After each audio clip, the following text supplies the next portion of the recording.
Le service fédéral de sécurité de Vladimir Poutine est l'une des agences de renseignement les plus redoutées, célèbre pour ses méthodes impitoyables et son influence politique. Mais il vient d'être dupé par Andriy, un agent double ukrainien, qui a humilié l'agence avec un piège véritablement génial qu'elle n'avait pas vu venir. C'est une histoire qui semble tout droit sortie des pages d'un roman d'espionnage ou volée à un scénario sur la subversion, les agents secrets et le sabotage. Mais tout est vrai. Et voici une explication complète et détaillée de la façon dont cela s'est passé. Maintenant, des années avant le début de la guerre, Andriy était un homme d'affaires accompli. Il dirigeait son propre hôtel dans la péninsule de Crimée, et grâce à son travail acharné, son dévouement et son sens aigu des affaires, il s'est constitué une petite fortune. Puis la Russie lui a tout pris, pas une fois, mais 2 fois. D'abord, quand les envahisseurs du Kremlin sont venus en Crimée en 2014, ils ont exproprié de force l'hôtel d'Andreï, lui arrachant littéralement son gagne-pain des mains. Il s'est relevé et dirigeait une nouvelle entreprise en 2022, quand l'invasion à grande échelle a commencé. Encore une fois, les soldats russes sont intervenus dans le monde d'Andreï, pillant des matériaux de construction précieux de son entreprise et le laissant se demander ce qu'il allait faire de sa vie ensuite.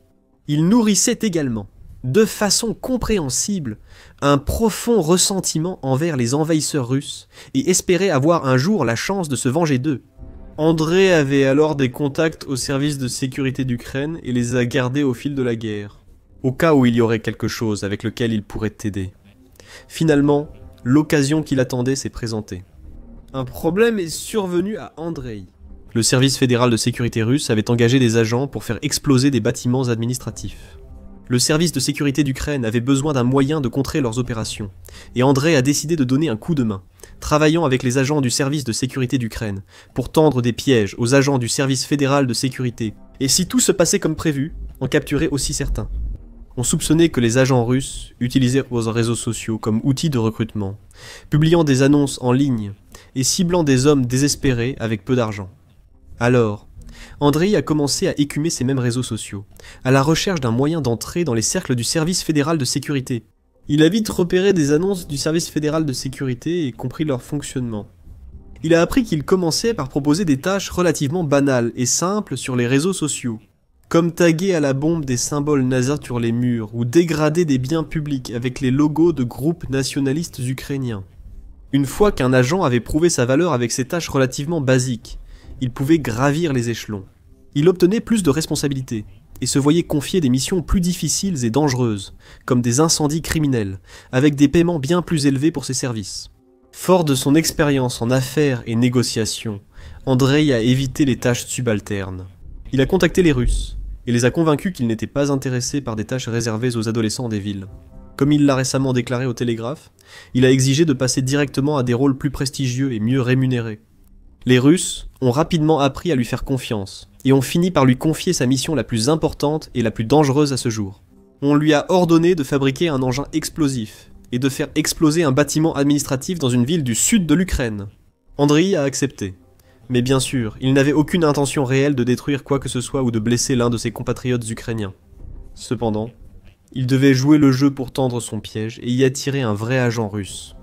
Après avoir reçu des instructions détaillées des agents du service fédéral de sécurité avec la liste exacte des ingrédients pour la bombe, il a commencé le travail. Il est allé dans un marché local pour acheter les articles nécessaires, puis il a suivi à la lettre les instructions de son contact. Il a même acheté et ajouté des billes d'acier pour renforcer la puissance et la létalité de sa bombe artisanale.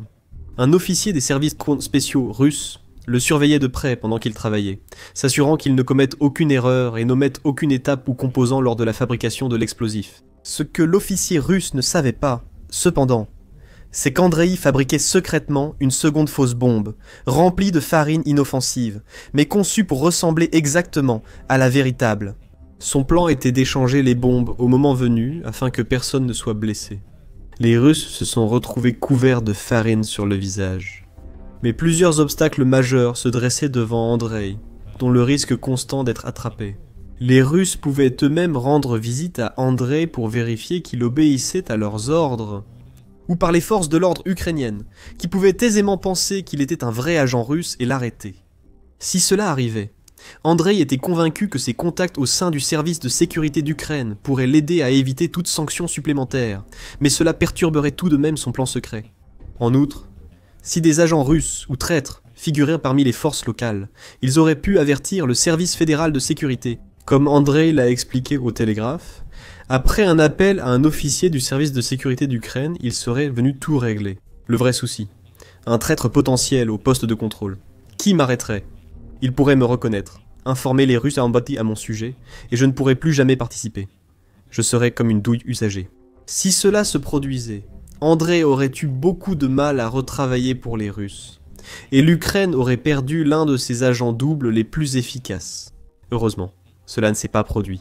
Andrei a pu accomplir la première partie de sa mission en secret, évitant d'être détecté par ceux des deux côtés de la fracture et gardant ses 2 explosifs improvisés cachés chez lui. Cependant, il a ensuite affronté un autre défi. Son plan visait à piéger et aider le service de sécurité d'Ukraine ukrainien à capturer des agents russes.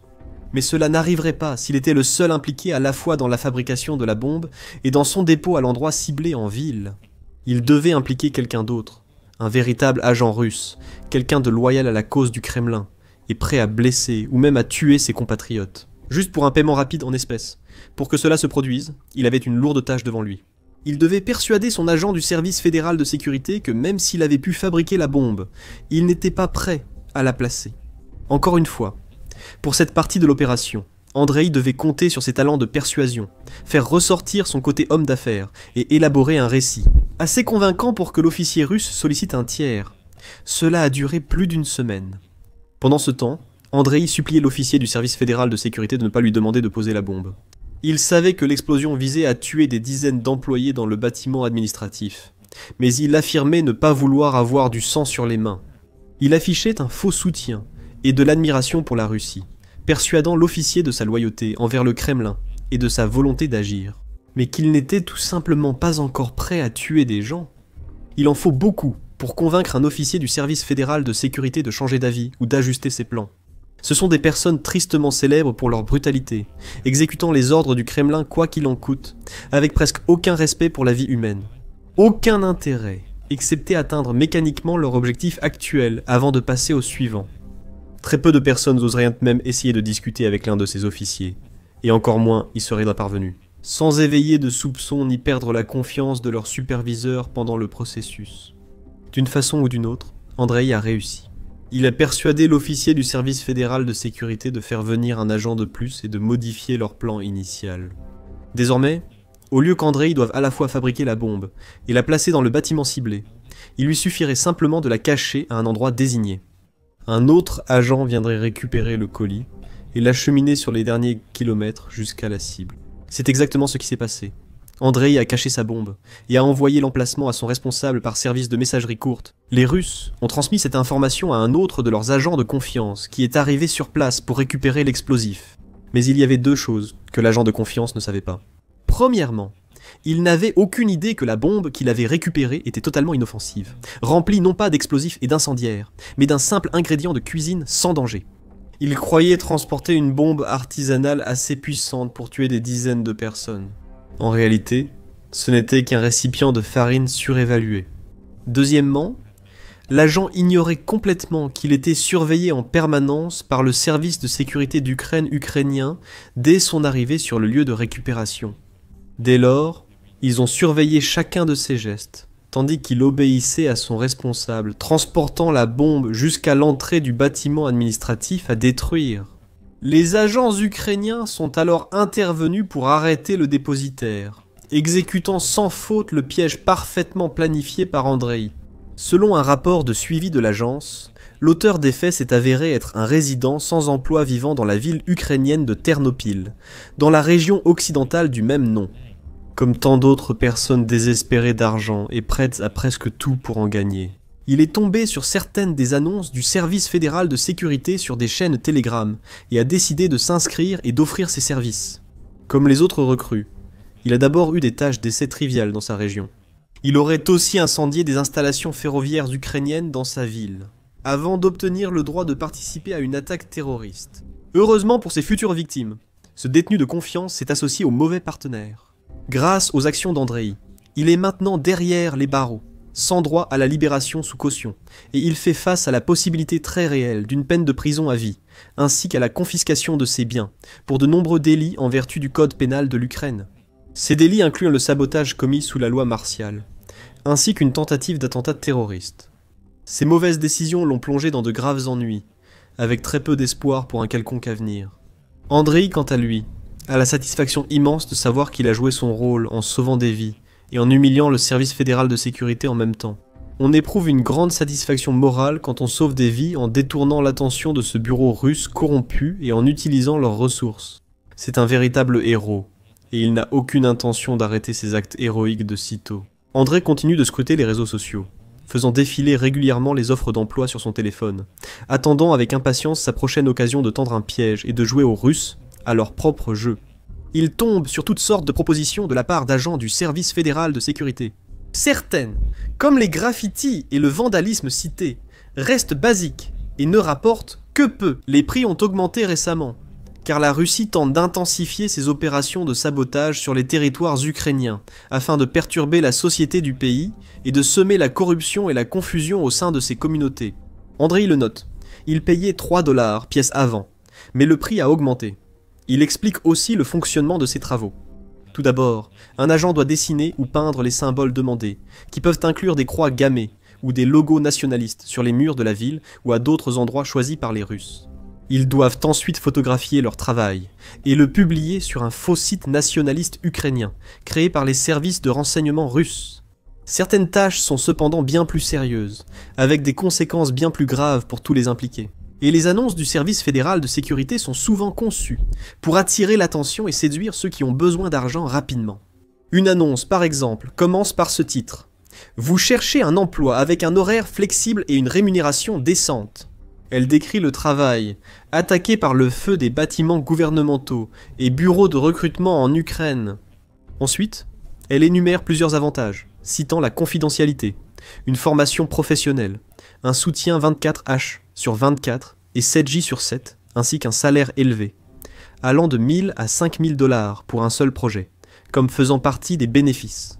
Le poste note également que le paiement peut être effectué par divers moyens, y compris les paiements par carte classique, ou les crypto-monnaies, qui sont bien connus pour offrir beaucoup plus de confidentialité et être plus difficiles à tracer. L'annonce explique ensuite ce qui est attendu du candidat. Elle établit une liste de cibles pour leurs attaques incendiaires et le paiement moyen associé. Une attaque incendiaire contre un bureau du procureur vaut 3000 $, celle contre les bureaux de poste 1000 $ et les bâtiments du service de sécurité d'Ukraine rapportent 5000 $. Parmi les autres cibles potentielles figurent les bâtiments de la police, du contrôle des frontières, les tribunaux, bureaux de recrutement, des impôts et établissements pénitentiaires. L'annonce incite les candidats à fournir des contacts de personnes aptes à réaliser ce type d'attaque, promettant une commission pour chaque recommandation fructueuse. D'autres annonces adoptent un ton similaire, avec des images de flammes, de signes dollars et de drapeaux ukrainiens, accompagnés de messages accrocheurs tels que « Si vous êtes courageux et énergique, nous avons un travail pour vous, vous travaillerez quelques heures par jour ». Le Kremlin utiliserait aussi des drones pour larguer des tracts et publicités dans les villes et villages ukrainiens, afin de toucher plus de personnes et recruter davantage d'agents. Il vise souvent les zones pauvres, où les habitants, désespérés, sont prêts à trahir leur peuple pour un gain personnel. Ceci s'inscrit dans un plan du Kremlin pour créer l'illusion d'une résistance en Ukraine. Si le service fédéral de sécurité recrute assez de personnes pour organiser des incendies, diffuser des symboles nationalistes ukrainiens et commettre des actes terroristes, cela évoque un pays en guerre contre lui-même, s'effondrant de l'intérieur, son peuple se retournant contre lui. Cela sert ainsi de justification aux attaques et incursions continues du Kremlin, donnant du crédit aux proclamations de Poutine sur l'envoi des forces russes pour dénazifier les territoires ukrainiens. Le Kremlin espère aussi que les alliés occidentaux de l'Ukraine, entendant parler de bombes artisanales et d'actes de terrorisme de citoyens ukrainiens contre leurs propres administrations, soutiennent progressivement moins Kiev. Heureusement, la plupart du monde peut voir exactement ce qui se passe ici, puisqu'ils connaissent parfaitement les tactiques sournoises du service fédéral de sécurité. Il est également encourageant de voir qu'il existe des âmes courageuses comme Andrei, prêtes à retourner la situation contre l'agence de renseignement du Kremlin.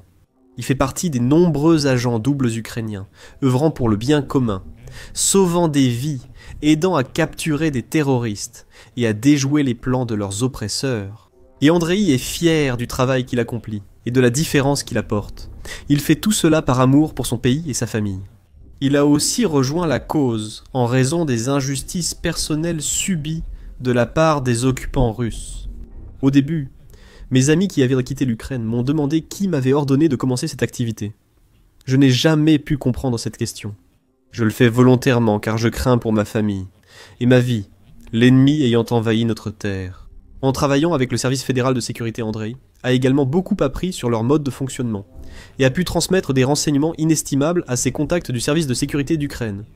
Il affirme que de nombreux agents russes qu'il côtoie sont compétents, mais ont souvent une vision faussée de la vie réelle en Ukraine.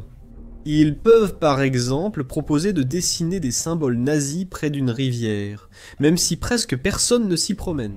À cause des drones russes, survolant souvent, ils exigent aussi des choses absurdes, comme envoyer des agents chercher des composants explosifs sur les marchés locaux. Parfois, j'avais le sentiment que les agents du service fédéral de sécurité se faisaient une idée de la réalité de nos vies d'ici, non pas sur la base de recherches approfondies et de données de renseignements, mais comme s'ils avaient regardé un film d'action à petit budget ou les informations qui couvrent l'Ukraine à la télévision russe. Hélas, tout le monde n'a pas le courage et l'honneur d'Andreï. Certains Ukrainiens obéissent volontairement aux exigences russes. Souvent, c'est simplement lié à leur situation personnelle. Peu d'argent, peu de perspectives, ce qui leur donne l'impression de n'avoir aucune autre option. Parfois, ils sympathisent avec la cause du Kremlin, ont des liens familiaux avec la Russie, ou sont simplement violents ou téméraires. Ils saisissent donc l'occasion de commettre des actes criminels. Ce sont ce genre de personnes que le service fédéral de sécurité continuera de cibler. Avec les services de renseignement ukrainiens et des agents doubles comme Andreï pour les contrer, le Kremlin aura du mal à organiser ses attaques et atteindre ses objectifs. Découvrez comment l'Ukraine sabote et mène des actions clandestines pour paralyser le Kremlin depuis l'intérieur de la Russie. Dans cette vidéo, ou pour une autre histoire vraie de vengeance ukrainienne contre des criminels de guerre russes. Regardez cette vidéo qui montre comment les forces de Kiev ont récemment orchestré un assassinat presque impossible contre l'un des commandants les plus impitoyables du Kremlin. Et enfin, n'oubliez pas de vous abonner à notre chaîne pour rester informé et à jour sur toutes les dernières actualités et les grands développements en provenance du front ukrainien et d'ailleurs.